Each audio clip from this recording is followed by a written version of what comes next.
इसलिए दिल्ली की जनता ने उनके वादों पे विश्वास न करके नरेंद्र मोदी की गारंटी पर विश्वास 27 साल इसलिए लग गए जीत को हासिल करने में कि जब शिला यदि वह जेल में चला जाता है तो नैतिकता के आधार पर उस मुख्यमंत्री को। मैं मोहन राजभर, आज मेरी मौजूदगी संत कबीरनगर जिले में है। दिल्ली में भारतीय जनता पार्टी की प्रचंड जीत हुई है, जिसको लेकर हमारे साथ भारतीय जनता पार्टी के वरिष्ठ नेता श्री नारायण कौशिक जी हैं। इसे बातचीत करेंगे कि क्या कुछ राजनीति बनी और कैसे जीत पर क्या कुछ कहना चाह रहे हैं। बहुत बहुत स्वागत है आपका हमारे चैनल में। देखिए, धन्यवाद भाई साहब। दिल्ली के इस जीत पर मैं दिल्ली की जनता को साधुवाद देता हूं कि उन्होंने झूठ की राजनीति को नकारा है।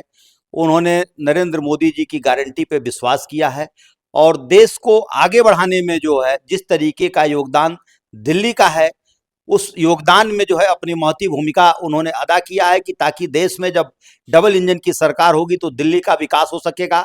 आपने देखा कि पूर्व मुख्यमंत्री अरविंद केजरीवाल जी द्वारा इस तरीके का बयान दिया गया था कि 2025 से पहले जो है मैं जमुना को इस योग्य बना दूंगा कि जमुना में डुबकी लगाऊंगा। लेकिन उन्होंने इस चुनाव से पूर्व भी जो है इस बात को स्वीकार किया कि मैं इस जमुना की सफाई नहीं कर पाया। उन्होंने ये कहा था कि जब मुझे एमसीडी मिल जाएगी तो दिल्ली में गंदगी के अंबार जो है उसको मैं खत्म करूंगा, दिल्ली में जो पहाड़ दिखाई देता है कूड़े का उसको खत्म करूंगा। लेकिन एमसीडी पाने के बाद भी उनकी सारी बातें जो है खोखली रही। कांग्रेस भी अपने झूठ को फैलाने में सफल रही। इसलिए दिल्ली की जनता ने उनके वादों पे विश्वास न करके नरेंद्र मोदी की गारंटी पर विश्वास किया और दिल्ली की जनता ने उनको पूरी तरह से नकार दिया। यहां तक कि उनको स्वयं का चुनाव हरा दिया। उनके उप मुख्यमंत्री मनीष सिसोदिया जी को भी चुनाव हारना पड़ा। उनकी जो मजबूत कैबिनेट थी, उस मजबूत कैबिनेट के सभी वरिष्ठ नेतागण को भी चुनाव हारना पड़ा। इससे करारा जवाब दिल्ली की जनता उनको नहीं दे सकती थी। आखिर सर, ये 27 साल क्यों लग गए इस जीत को हासिल करने में? देखिए, 27 साल इसलिए लग गए जीत को हासिल करने में कि जब शीला दीक्षित जी को इस प्रदेश की कमान मिली थी तो शीला दीक्षित जी ने जो भारतीय जनता पार्टी द्वारा विकास किया गया था, मेट्रो का जो कार्य किया गया था, उस मेट्रो के कार्य को कुछ उन्होंने बढ़ाया और बढ़ाने के बाद उन्होंने ऐसा अवसर पाया कि जिसको दिल्ली की जनता ने महसूस किया कि शीला दीक्षित जी ने ही उसको कार्य को किया है और कांग्रेस भी अपने झूठ को फैलाने में सफल रही। उसी तरीके से उसके सामने जो है आम आदमी पार्टी एक विकल्प की राजनीति अन्ना हजारे जी के आंदोलन से निकल करके आई।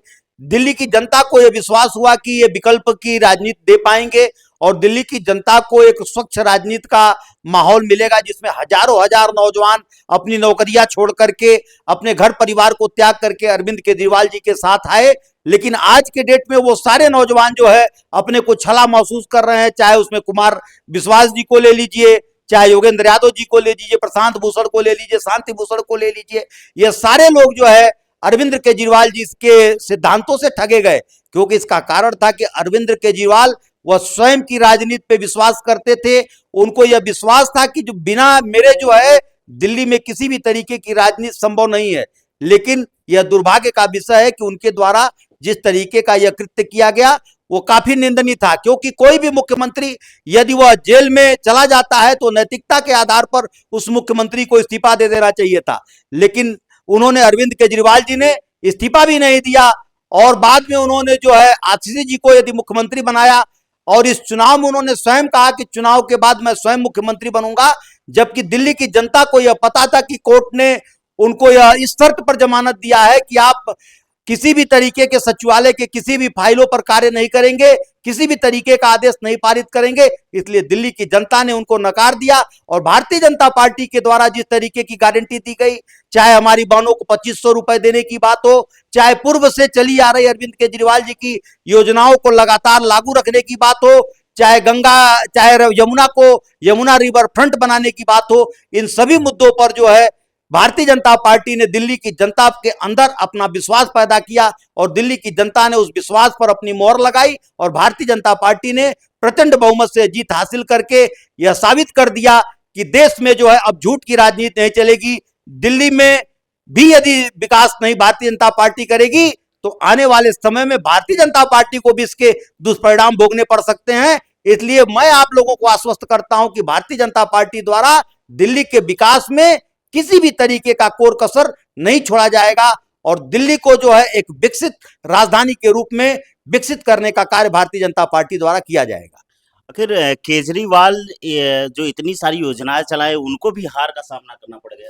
देखिए केजरीवाल की जो योजनाएं थी उन योजनाओं से ठीक है उन्होंने योजनाएं चलाए, लेकिन उसके बाद भी लोगों के 1-1 लाख रुपए के बिल आते थे। मुफ्त बिजली की बात करते थे, लोगों के 1-1 लाख रुपए के झुग्गी झोपड़ियों में बिल आए। लोग ये महसूस कर रहे थे कि आदमी जो है हमको हमारे साथ छल कर रहा है। उन्होंने ऑटो रिक्शा चालकों से जो वादा किया था वो ऑटो रिक्शा चालकों के साथ भी कोई कार्य नहीं किया। उन्होंने लगातार ई रिक्शा को बढ़ावा दिया, जिसमें ऑटो रिक्शा चालक दिल्ली में एक बहुत बड़ा समूह है जो अपने को छला महसूस करने लगा, और उन लोगों को यह महसूस हुआ कि अब इस सरकार को बदलने में ही इस दिल्ली का फायदा है, उन लोगों का फायदा है। उन्होंने पूर्वांचल वासियों को या जो हिंदी भाषा भाषी प्रांतों के लोग थे उन लोगों को भी अपमानित करने का काम अरविंद केजरीवाल द्वारा किया गया। उन सारे लोगों ने मिलकर के अरविंद केजरीवाल को एक करारा जवाब देने का कार्य किया है। प्रदेश में मिल्कीपुर चुनाव पर सबकी निगाहें टिकी हुई थी, वहां भी भारतीय जनता पार्टी ने बाजी। देखिए मिल्कीपुर का चुनाव तो जिस दिन घोषित हुआ उसी दिन भारतीय जनता पार्टी की जीत सुनिश्चित थी, क्योंकि उससे पहले जो है जिस तरीके से लोकसभा में भारतीय जनता पार्टी को हरा करके अवधेश प्रसाद जी वहां से जो है अयोध्या से जब सांसद बने तो अखिलेश यादव ने उनको कहा कि ये अयोध्या के राजा हैं, और उन्होंने जो है सनातन धर्म पर कुठाराघात किया।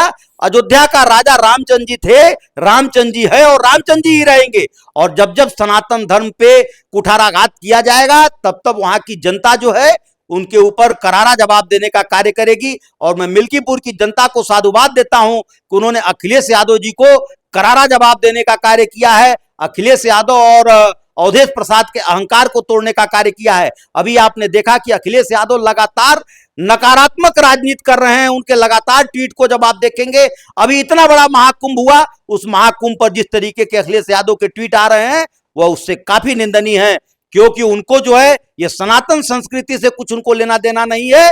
उनको बस इससे मतलब है कि किसी भी तरीके से हम लोगों के अंदर जो है अविश्वास पैदा करके भारतीय जनता पार्टी को कमजोर कर सकें। लेकिन मैं आप लोगों के माध्यम से उनको यह बता देना चाहता हूं कि भारत का जो हर नागरिक है वो अपनी सनातन की रक्षा करने के लिए अब जागृत हो चुका है, और अब यदि जागृत हो चुका है तो आपको जो है जब तक आप सनातन संस्कृति के ऊपर कुठाराघात करते रहेंगे तब तक लगातार आपको हार का सामना करना पड़ेगा।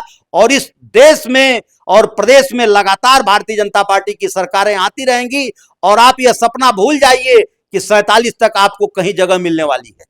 दिल्ली की जनता को क्या कहना चाह रहे हैं? दिल्ली की जनता को मैं बहुत बहुत साधुवाद देता हूं, और उन्होंने जिस तरीके की प्रचंड जीत भारतीय जनता पार्टी को दिया है, भारतीय जनता पार्टी उनकी आकांक्षाओं पर खरा उतरने का कार्य करेगी और दिल्ली को एक प्रदेश विकसित राज्य बनाने का कार्य करेगी। ठीक है रोहित, हमारे साथ थे भारतीय जनता पार्टी के वरिष्ठ नेता श्री नारायण कौशिक जी। फिर मिलते हैं नई जगह पर नई वीडियो के साथ, तब तक के लिए नमस्कार। मोहन राजभर, एबीसी न्यूज, संत कबीर नगर।